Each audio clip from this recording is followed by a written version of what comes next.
They first met in 1970. FSU leads the all-time series at 20-11. Rivalry month here at Mark Rogers TV, the voice of college football, kicking off with Clemson and Florida State. And we were so excited to get this thing started is that I started 2 days early. So the month of June is going to be rivalry month at Mark Rogers TV. But again, we were so pumped up to get this thing started, and we were able to hook up Ryan Cantor from Shaking the Southland, talking Clemson football, and of course, James Coleman from Florida State on Gridiron Now, that we kick it off with kind of a new rivalry. This isn't one of those old stodgy rivalries like Army, Navy, Ohio State, Michigan, Alabama, Auburn. This is a new field rivalry that only, again, goes back to 1970, and the two teams just started playing every year in 1992, of course, when Florida State joined the ACC. James, let's start with you, because obviously you've got the perspective of a fan, then a player, and then a media contributor.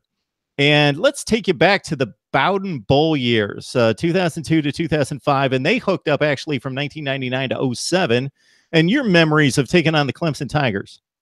Yeah, it was pretty good games. I remember the first time I played them my freshman year on a Thursday night, ESPN. I remember Greg Jones literally, if I remember correctly, ran over the entire Clemson defense at one point. It was very good, star-studded, some good players there. Then my first time going to Death Valley, hands down one of the loudest places I've ever played. Got the quarterback. The quarterback was Chris Ricks. He's legitimately right in my face telling me to play, and I can't hear him. And it was just crazy atmosphere. Clemson's always had an SEC feel. For a while, they just couldn't get over that hump. And, people will tell us that there was a rivalry, but, it wasn't like growing up with the FSU and the Floridas. But as of lately, especially with what Dabo's been able to do, the emergence of him making them a player, and with Jimbo kind of bringing FSU back up until this year, it's just been one of those games where you kind of look forward to, it's going to be a ton of NFL talent. It's going to be some well-coached teams. So again, this is our Clemson-Florida State debate of sorts as we kick off rivalry month. We got Ryan Cantor on the line talking Clemson football from Shaking the Southland. So Ryan, your first memory of just give us an idea of when you started watching college football. And so when did the Florida State game start to hit the radar?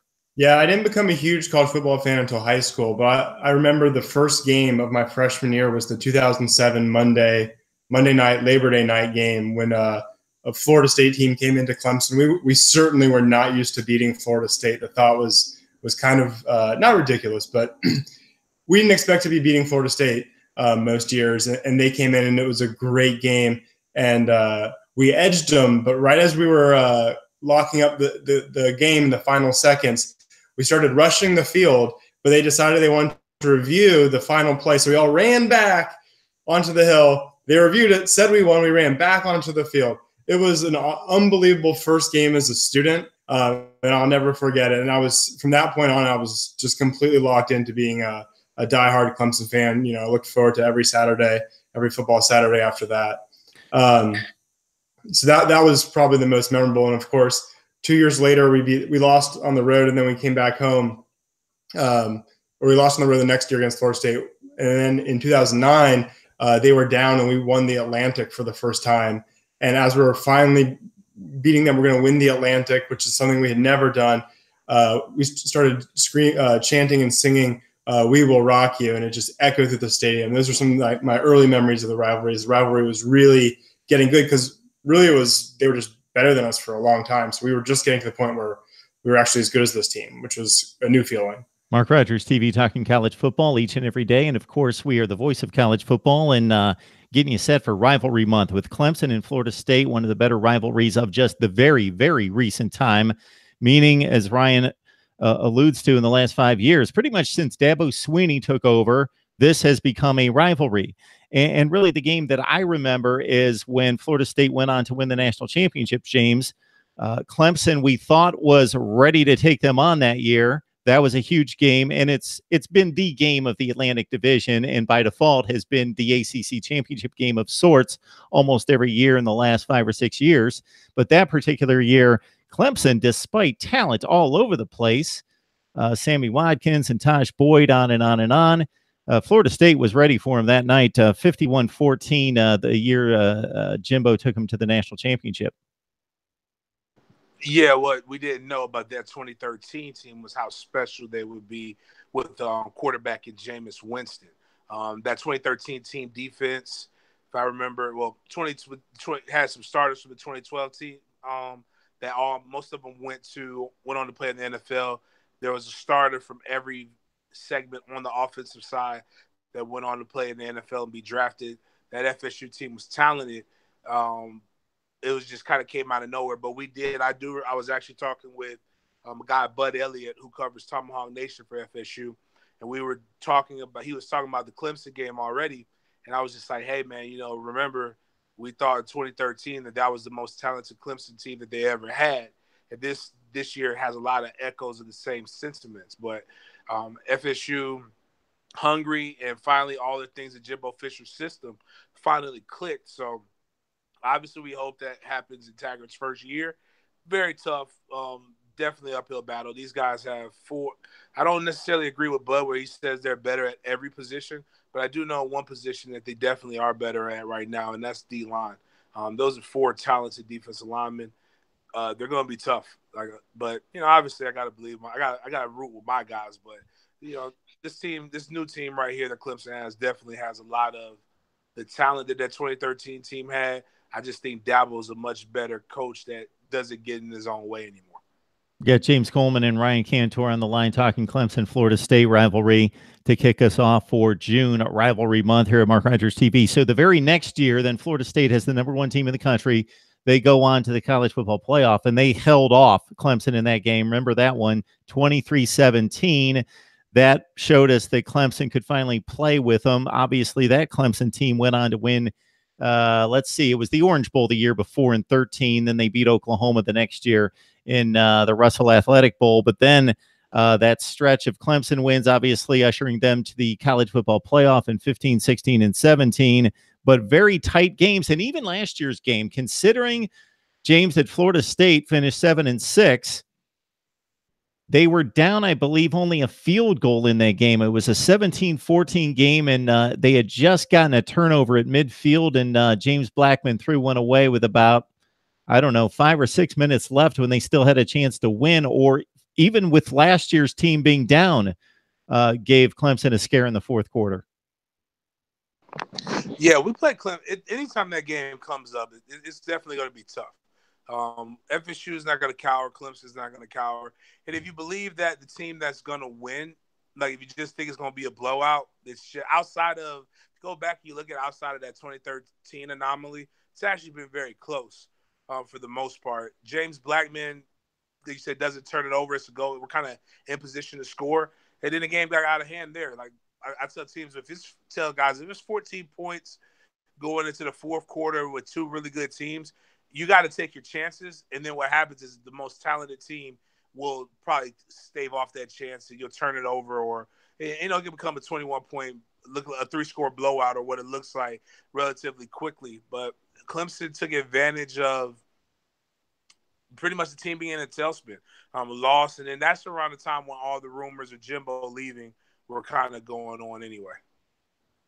Hey, Ryan, no, you need to go here in just a second, but I just mentioned to James the games of following that 2013 blowout with Florida State barely winning in overtime the next year to get back to the college football playoff, and Clemson winning the last 3 years and being the superior team, but still these being fourth quarter games all the way through. Yeah, I mean, this has become a really fun rivalry. Every time we play each other, I expect a good game. This was last year when I felt like we were the far superior team. Did not expect to blow them out. We pulled away to that early lead and thought, hey, maybe we will. And then, of course, they battled back and scared us late. So they're uber talented. So even when they underperform, you know that they are always within striking distance. It's going to be interesting to see what changes now with, they've always been pro style, very traditional, and now they're moving to really more of a Clemson model, more from kind of the Saban, real tough, not as fun, just pound away model to the more of the fun and gun, open offense with a fun coach. I'm really interested to see how that that all shakes out. I'm interested in what you think of that, James, as a former running back, fullback especially. Yeah. What I look at it is it's actually, and it goes back to even more with the rivalry. God, I'm having bad times with it. But if you look at what happened with FSU, with our offensive coordinator in the 93 team, the 92, 93, 94 FSU offense, the funding gun, Charlie Ward, throw the 4 wide receivers, throw it around, have a good running game. Our offensive coordinator eventually left. I believe he went up to Clemson. Took some of that style there. Then FSU changed. Well, it's really here. Everybody's like, well, what does Willie Taggart run? He runs what I call a power spread, which is like an oxymoron. He still uses the run to set up the pass, but he just spreads you out. And with running backs like with our running backs that we have, it bodes very, very well, and it still could be something that's really, really good. The only thing that I am afraid of, and we'll know a lot more about where both of these teams are by the time that they hook up, is maybe Jimbo's offense tailored and made those Clemson games a little bit better. When you're running an offense where you're trying to put up numbers, you're trying to run a lot of plays, it could, like, if you're not connecting and you're not getting on that tough Clemson defense and forcing them to have to be better athletes and make plays, and you're not scoring on them, it could bode well. You can get 100 points put on you with that Clemson offense. Yeah. So, any hopes this year, James? Obviously, there's hope. So how are you viewing this game? And I know we've got months and months and months to play, and they're both going to have about 6 or 7 games under their belt. They usually play mid-October, late October, something in that range. But I know you just mentioned the conversation with Bud Elliott and going position by position. It doesn't look good, but it's still a top 5 to 10 roster if you look across the board at Florida State. So things change in college football pretty quickly sometimes. One of the toughest places in America and place that I love going and visiting is Doak Campbell Stadium, and that's the one thing that I've got. I believe FSU's got going for them. If FSU has no more than 2 losses, which I believe they may only have 1 at that point, going into Doak Campbell Stadium, what you're going to see is a very tough opponent, very amped opponent, primetime football at Doak. I believe, of course, there's a chance. I'm kind of staving off my predictions until I get a little bit closer to the season. I get a chance to see fall camp. But the thing that I want to see Clemson have is be successful when top guys are leaving. And that's what I'm going to see Clemson. That's what I believe Clemson's a top program. But that's when I believe I'll start really talking about Clemson in the levels of the Alabama. So you got a young defensive lineman that decided that he wanted to leave earlier. You have a quarterback who's transferring out, and you actually have a quarterback battle that people are talking about between, I believe the young man's name is Trevor Lawrence, and with the quarterback that you have coming in right now. Trevor Lawrence is talented. My radio partner, he works for the Elite 11, and he was bragging about there's 2 quarterbacks that he only loved in the cycle, Trevor Lawrence being one of them. And I thought he was trash. Don't get me wrong, because I watched him play the Army All-American game, and I saw him stink it up the first quarter. Fell asleep. I wake up, and then I'm looking at Trevor Lawrence putting on a freaking clinic. Then I'm like, you know what? This is what my partner saw. Like, when he gets a chance to break it down and the game slows down to him, he could be special. But I do know that when you have quarterback battles like we're going to have at FSU, if the head coach doesn't kind of nip it in the bud, it does start to knock away at the team chemistry. So those are the things that I would want to see, where all that stuff shakes out by the time FSU plays Clemson. Hey, James, as a former player, how do you think a dual QB system can work for a team and their team chemistry in the offense? I've only seen it work one time, and that was UF with Tim Tebow and Chris Leak, and it really wasn't a dual quarterback system. It was just Chris Leak was the starter, and they had packages for Tim Tebow. I think if you have 2 quarterbacks, like people say, that's a position where you don't want to have multiple number ones. If you have 2 quarterbacks, you have none. What happens is you have one guy come in, you get used to that guy, You play with that guy's speed. You know how he throws the ball. You know how he delivers it. You get timing, and you're able to play at a much better level. Actually, but even then, it wasn't a dual multiple quarterback system. It was just a well coached team with a good head. Now it'd be Ohio State. That's the only other time that I've ever seen it work. But Urban Meyer, again, both times under Urban Meyer, both times the head coach who's so dynamic and completely runs his program that you're buying more into the head coach than you are into the team. I just enjoy listening to you guys talk back and forth about Clemson, Florida State, so you guys can just keep this up as long as you want.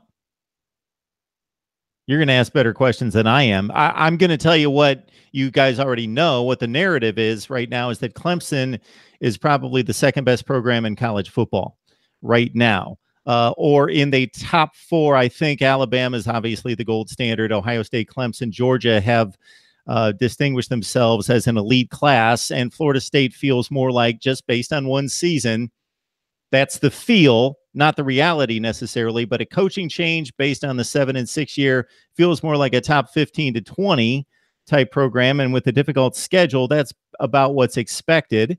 But things change very quickly in college football.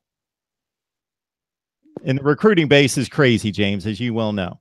Well, yeah, I mean, we'll always bring in guys, and Clemson does a really good job of recruiting the state of Florida, too. That's the thing that I will say. I give Dabo props. He hasn't had very many, like, top classes, but, man, he does a damn good job of developing what he does have. And it's all based around the quarterback that can run his system and finding athletes that, I guess, nobody else wants, like or winning battles. Like, I know he won the battle very early with a Ray McCloud, which I'm shocked he didn't get drafted. I don't believe Ray got drafted. I'm shocked about that.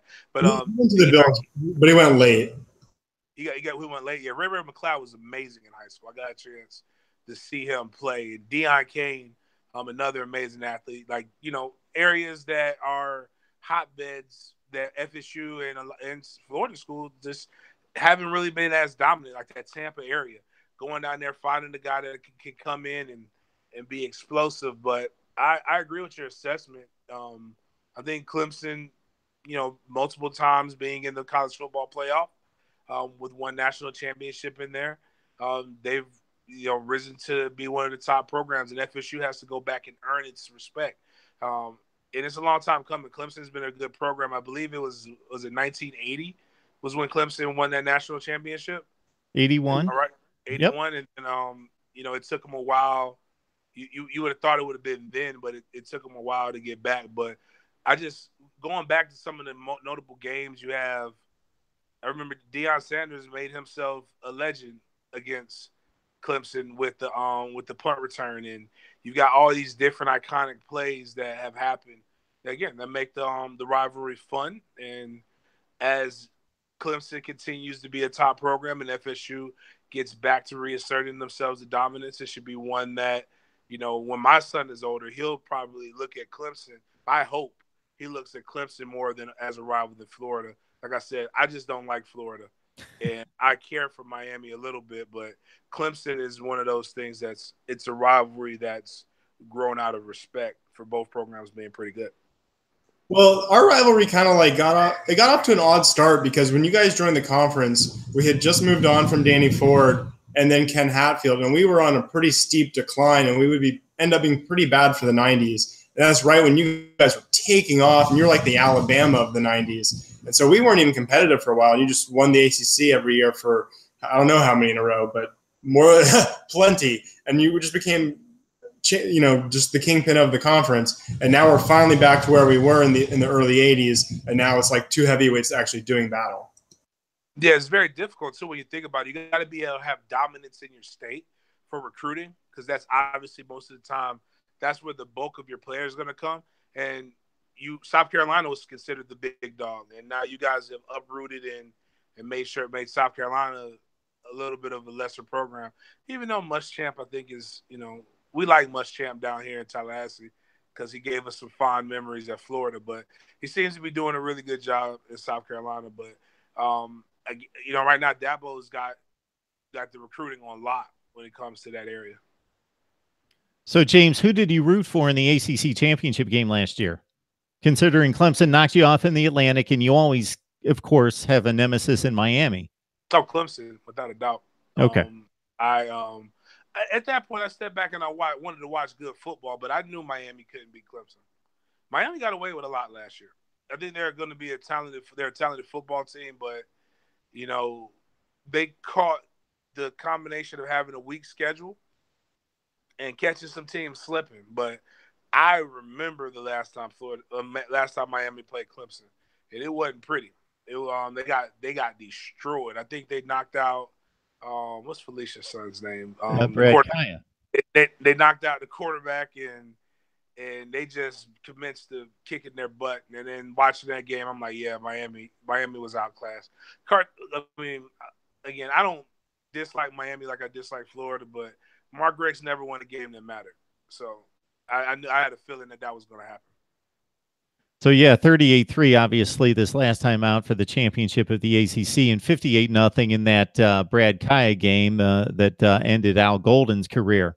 Do you guys like, when you're on the plus side of this, you probably like it as Clemson and Florida State guys, but that the ACC almost, for that 5 or 6 year stretch, everybody looked at the Florida State Clemson game and said, okay, the winner of that game wins the Atlantic. They kill the other division, and that's the game in the ACC, and we don't need to watch the rest of the schedule. Now it almost feels like Miami's going to win the Coastal, Clemson's going to win the Atlantic, and there's our ACC championship game already. Do you guys – I know it's not typically that cut and dry, James. I know you're going to jump on that, and I totally agree with you, but that's kind of what the narrative is right now. It's just weird. The Coastal is the weirdest side. Like, it emerged how it was supposed to happen because I was actually playing when this whole thing first came together. And you were thinking Virginia Tech or Miami would win the Coastal every year.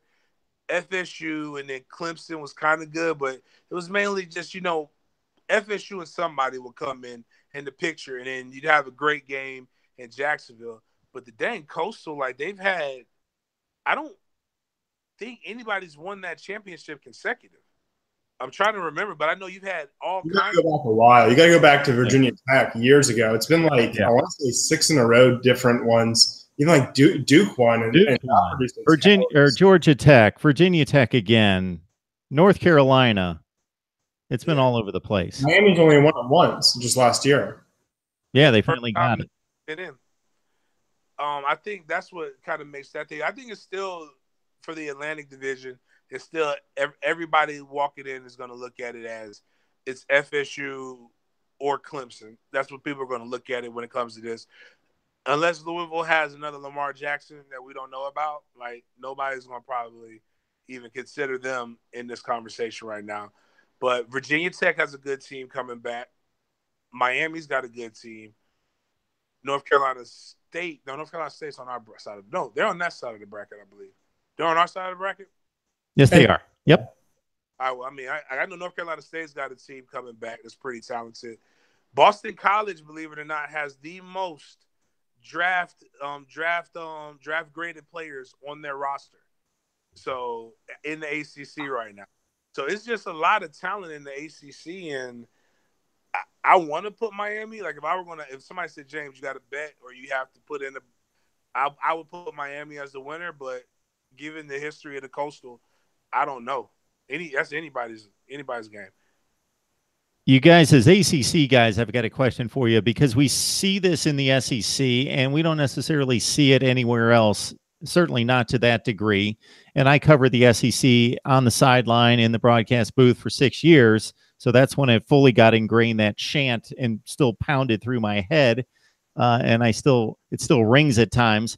But there just doesn't seem to be that conference unity like that anywhere else. Maybe to a lesser degree in the Big Ten, and the ACC would be the two next conferences I would go to. But is there do you guys wave the flag, plant the flag for the ACC? Do you have that camaraderie? Certainly not like the SEC. I'm not sure what it is, but in the SEC, it's definitely more pronounced, I think. I mean, don't get me wrong. When bowl season rolls around, I might suck it up and cheer for Florida State if they're playing a team in a different conference that I don't like anyway. But I I don't get real excited when NC State beats USF or something like that. I don't know if you feel differently, James, but I just never felt a ton of pride in the ACC. No, I don't care what other teams do, and I've always felt it was a weird thing that the SEC goes around and both, because it's not. They're no different than any. I think there's 2 teams in every conference, year in and year out, that can compete with anybody else in the nation. The SEC, top to bottom, you can't tell me is the best conference. I won't believe it. I like the guys that are over on this side, but I really don't care. And I am a Florida State fan, and I root for guys when I need strength of schedule to go up, or hopefully we're not strength of schedule guys. So, but I think as the ACC continues to push and continues to get more people are recognizing the brand of football. And I think when you do see guys band together, it's more out of self-defense than it is out of we care about our conference. It's more of like, wait a minute, what you're not going to do is disrespect the brand of football that we play over here in the ACC, because there's a lot of, like, to be honest with you, when you look at it from an NFL perspective, I guess we're only second to the SEC as far in terms of putting out top talent. And also some of these programs have been traditional basketball schools and not like the football purebloods, like your Big 12, like where it's your Ohio States, your Penn States, where you've got guys like Clemson might be it when you really look at it from a long term. Like, they've had the stadium, they've got the fans, they've got that feel. FSU is still a relatively young program. In terms of since 1980 or 70, Bowden got there in 77, I think. But really, we've only been good since 1980. So that's still relatively young, and that's when most people became fans. Where I know guys who are Florida fans who they're 4th generation Gator. Yeah, I mean, Pittsburgh has a pretty good history. Even Syracuse has a solid history, but they're so far removed from it, it almost doesn't count or isn't viewed the same way. Virginia Tech has a fairly solid history, at least if you just start with 5 years into Beamer or something, like 10 years into Beamer or whatever it is. But that's not a particularly long, illustrious Oklahoma kind of history for sure. Yeah, we're talking rivalries, and this is the first one we've hit on. This kicks off Rivalry Month in June here at Mark Rogers TV, the voice of college football. Florida State and Clemson, they've only played 31 times, which pales in comparison to other rivalries that we'll talk about. But when you talk about modern competition on the field, it means something that has usually pointed the winner toward a conference championship. That has been the case certainly over the last 6 or 7 years. Clemson and Florida State, it's 20-11. Florida State, Clemson has won 9 of the last 15 and 3 straight, but all those games coming down to the 4th quarter. All right, guys, before I let you go, Ryan and James, I would like to get one quick take on your team heading to August camp, what to look out for, what people should be thinking about as they read their athlons, or, of course, read your work and listen to me here at Mark Rogers TV. So, James, what do you think about Florida State? A lot is going to come down to the quarterback battle. Look at who emerges from there, whether it's DeAndre Francois or James Blackman. Look at the wide receivers, Naquan Murray. Will he be that guy where Tamarin Terry or DJ Matthews come in?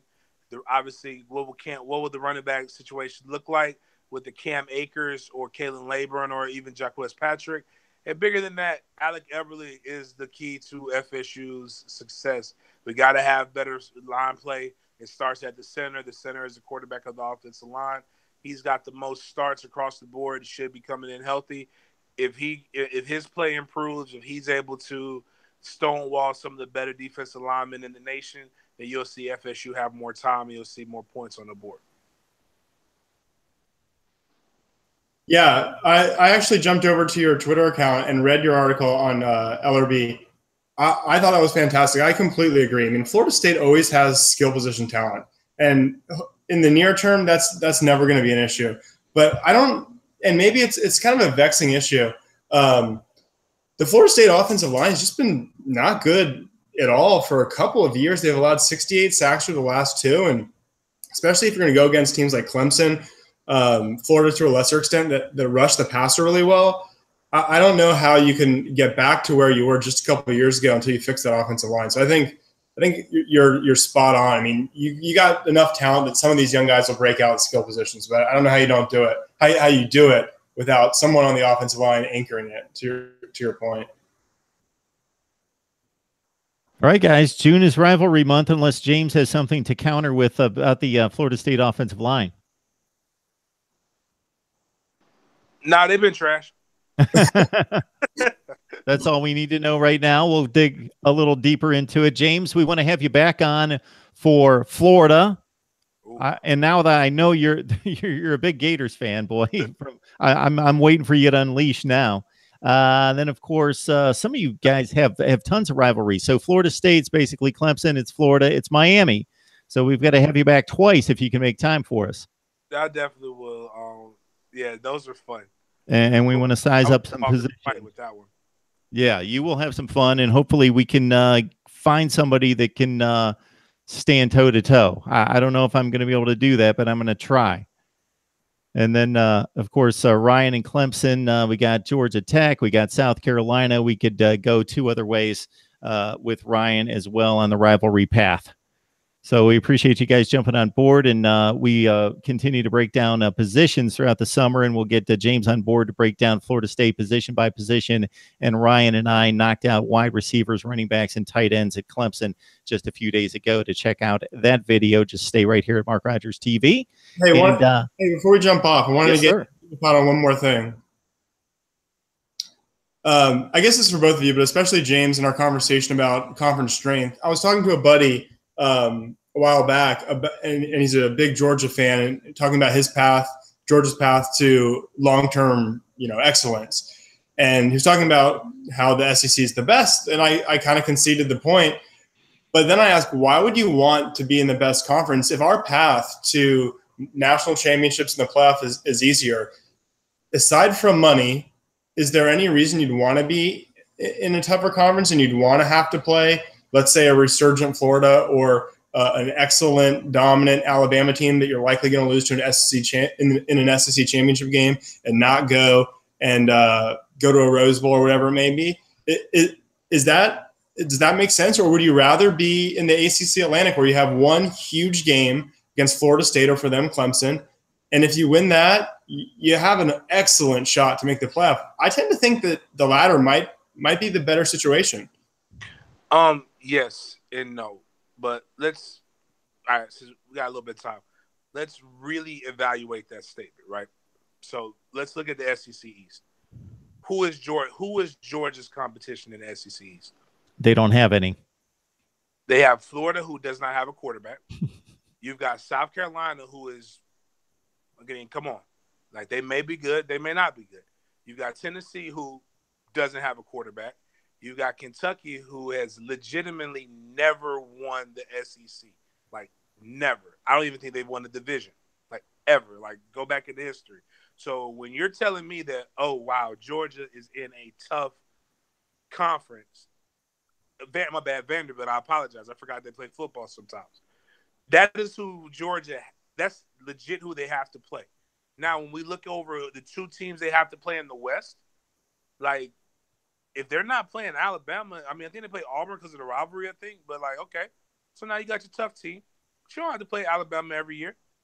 Then who else is over there? LSU ain't got no quarterback. Yeah, I don't think he was the best last season, and I'm not sure that they will be this season. In fact, the Big Ten has an argument. But I think in the long run, with the fan following that they have in the SEC, the stadium they have in the SEC, and the money, I think over the next 10 years, I think the smart bet would be to say that they'll be better than the ACC most years in the next 10. And that's what we're looking at. The only team it benefits is Alabama, because Alabama has such a tradition and a following that they can lose a game, not playing the conference championship, and still win a national championship. They've done it twice. Outside of that, I don't understand why anybody brags about being in the SEC like that.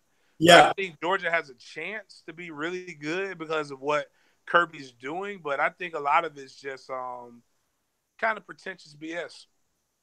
No, I mean, I tend to agree. I think that Clemson and Florida State are in an advantageous position, because what you don't want is if we were in opposite divisions but rivals and we played each other and let's say we beat you, but then we rematched you, and then we lost you in the ACC championship game. Now we each have a loss, and if we lose to anyone else, we're probably out. That's so right. Each other once, then guaranteeing that we're not going to play the other power program in the conference is actually advantageous, although it feels a little silly. Right. I mean, that's what it is. The ACC Atlantic is only second to the SEC West, in my opinion.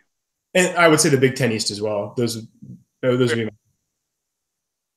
So if I'm following the line of thinking, Ryan, if you're just protecting your position as being a college football playoff participant, obviously you want the easiest road possible. Therefore, you want to play in the easiest situation. So I'll take you back 4 to 5, 6 years when Florida State went back-to-back. They played at Duke and at Georgia Tech in the ACC championship game. Neither one of those teams were good teams. They were decent teams, but they weren't at the level that they should have been playing in conference championships. And Florida State had little resistance to get to the college football playoff. So that's better for their program, their team. And they're still at a level in a major conference that they're going to be given the nod as an undefeated or one-loss champion to go to the playoffs. So why wouldn't you want that situation rather than knocking heads with, let's say it's 10 years ago, Florida, LSU, Tennessee, Auburn, and you got to make it through that gauntlet to get to a college football playoff. Yeah. Is there a parentheses behind their ACC championship banners that says they only beat Duke? No. So these folks at Arkansas or South Carolina, whoever, who brag about being in the SEC, but you don't win it. So who cares that you're in this good conference that you don't win? Let me win championships, and you could be in a part of a conference where Alabama is really good, but you don't actually win it. It doesn't make sense. The problem with the SEC and where it really hurt them the most is when Texas A&M, who I don't think they've ever won a Big 12 championship since Technicolor, they come in and they're competing for SEC West championships, and Missouri won 2 in a row. Who Missouri again was a bottom feeder in the Big 12 as well. So it doesn't, like, if I were Arkansas, I would want to go to the Big 12. Actually, if I was Florida State, really, that's where I want to be. Big 12 football is just not – I mean, I'm not saying they don't play good football. It's just out of all the conferences, that's been the one that's been the weaker of them all. But actually, Oklahoma showed you a perfect example. Like, if they go undefeated, nobody's not going to take them, no matter what you feel about their football. So – yeah, there's a balance. You don't want to be UCF and go undefeated and get left out, but you don't need to be Auburn and play Georgia twice and play Alabama and get all banged up and then lose in the Peach Bowl. Right. Yeah, I think unless you're the SEC, everything else is cyclical. I think the SEC has been the standard over the last 10 years, certainly. Before that, it was a toss-up. And I think over the last 3 to 4 years, it's been a toss-up. But I think the SEC is still showing us with the NFL draft and with the recruiting rankings that they have the best talent. Now, because of depleted play at quarterback and because of coaching upheaval, they've not been able to stay on that throne. And it's a toss-up right now. I could not determine right now in the middle of May whether the ACC, the Big Ten, or the SEC is the best conference. I would not be confident saying any one of the three is definitely the best conference, but the SEC still has an argument, and obviously they have the championship and the 2 teams that competed in the championship, and then there's Auburn and a free fall after that. I'm just not saying anything against Alabama until I learned my lesson. I talk bad about Bama. Yeah, it's tough to do that. Those boys just keep rolling up the championships. It is impressive. And I think they've been given some leeway into the playoff at times, but they cash in. So I will not knock their ability to play against the best teams on neutral fields when they need to. Hey, well, I agree, obviously. And I suffered the same fate as James after playing Alabama last year, getting a little too big for my britches after beating them in a rare opportunity the year before. One last question, I guess for James. I'm about to start doing all my season previews, the ACC preview and all of that. And Florida State's the team that I think is the most dangerous for Clemson, who we play in the regular season, even including Texas A&M, which will be a tough road trip. But you guys were only you were 33rd in defense last year, which was fairly solid. But you guys returned very little production. Bill Connolly over at SB Nation started doing this. It's actually pretty cool. Instead of just returning starters, he does it by returning production using a couple different advanced stats. And you guys were 120th with only 60% of your defensive production returning. So your offense, I think, without a doubt, with Taggart there, more clarity on the QB situation, where you're talking about with LRB, the offensive line can only improve. I think the offense will definitely get better. But with Derwin James leaving and a couple others, do you think the defense could at least be about the same, or do you expect a decent step back, which is kind of what I was looking at as I was going through it? I think you should watch it. I think the defense will be better. Here's the difference. Charles Kelly was a guy who ran a 4-2-5 scheme because he was told to run a 4-2-5 scheme. Coach Barnett, who I call Deacon Barnett, was born of a 4-2-5 scheme, has been raised in the 4-2-5 scheme, knows the 4-2-5 scheme like the back of his hand. And that's the defense that FSU will run. You've got talented defensive ends in Brian Burns and make sure I'm saying his name right, Kando, and you got DeMar. Unfortunately, we may have lost James there. James Coleman joining us from Gridiron Now. James, if you're still there, keep talking. I think we got you back. So we lost you about 20 seconds ago. All right, so we got Brian Burns, Kando.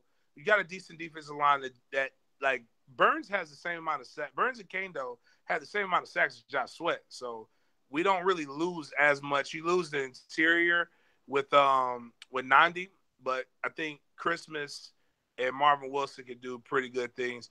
The secondary is where it'll get interesting. You got Levante Taylor, who's one of the best corners. If you look at Pro Football Focus, when they do their breakdowns and such, and Stanford Samuels is coming back, but they've got tons of talent there. It's just young guys who don't have the name recognition. So we'll check them out, but I think better coaching puts them in situations where we call it third and Kelly. So when FSU was I would love to see what the stats were when FSU was in third and long and the conversion rate for teams. I think that is what stops it. If we had a lot of those stops, you would see an FSU team with 10 wins alone. Good stuff out of Ryan Cantor from Shaking the Southland and James Coleman. You can catch him on Gridiron Now. His podcast is also Sports Den Live. Just check out his Twitter feed at Big Game James 36 or Ryan Cantor, again, Shaking the Southland. Catch him on Twitter as well. Guys, you did a great job of getting us launched on Rivalry Month, June, and Clemson and Florida State. And we look forward to the game once again this October. Go Tigers. Thanks for having me.